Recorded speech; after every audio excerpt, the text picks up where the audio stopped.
Na inapofika katika 10 la mwisho, jitahidi sana katika kila siku usiku ufanye ibada hizi, sawa? Kwa sababu katika 10 la mwisho kuna usiku wa Lailatul Qadri. Sasa utakapofanya ibada hizi katika kila usiku wa 10 la mwisho, lazima tu wewe utakutana na Lailatul Qadri na utahesabika ibada hizo umezifanya ndani ya miezi 1000. Allahu Akbar! Malipo makubwa kiasi gani? Ibada ya kwanza ni kutoa sadaka. Toa sana sadaka, na katika 10 la mwisho toa sana sadaka katika kila usiku, sawa? Qiyamul layli, swali qiyamul layli katika mwezi huu ndugu yangu, na hakikisha katika 10 la mwisho hakuna usiku utapita wewe haujaswali raka 2 za qiyamul layli. Lakini vile vile kusoma Qur'an. Huu ni mwezi wa Qur'an, hakikisha unasoma sana Qur'an.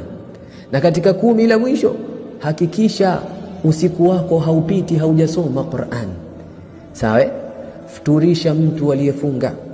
Hakikisha mwezi huu mzima wewe unawafuturisha watu waliofunga, na 10 la mwisho lisipite haujamfuturisha mtu yoyote yule.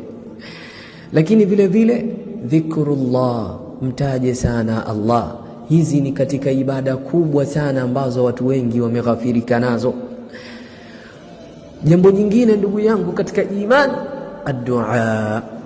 Hakikisha unaomba dua katika mwezi huu mtukufu wa Ramadhani na 10 la mwisho. Hakikisha kila usiku haupiti isipokuwa wewe umemuomba dua Mwenyezi Mungu Subhanahu wa Ta'ala katika theluthi ya mwisho ya usiku, sawa? Swala ya tarawih isikupite muislamu. Hakikisha haikupiti swala hii inayopatikana ndani ya mwezi mtukufu wa Ramadhani pekee mpaka mwisho. Sijui unanielewa kidogo? Na ibada nyingine ambayo haipatikani usiku, hii ni salatu dhuha, swala ya dhuha. Jitahidi sana kuiswali swala hii, mkumbushe na mwingine, ili tujitahidi wote kwa uwezo wa Allah akitujalia tuipate Lailatul Qadri, sawa? Mashaallah. Ha ana Yasin Al-Haythami, Allah kubariki.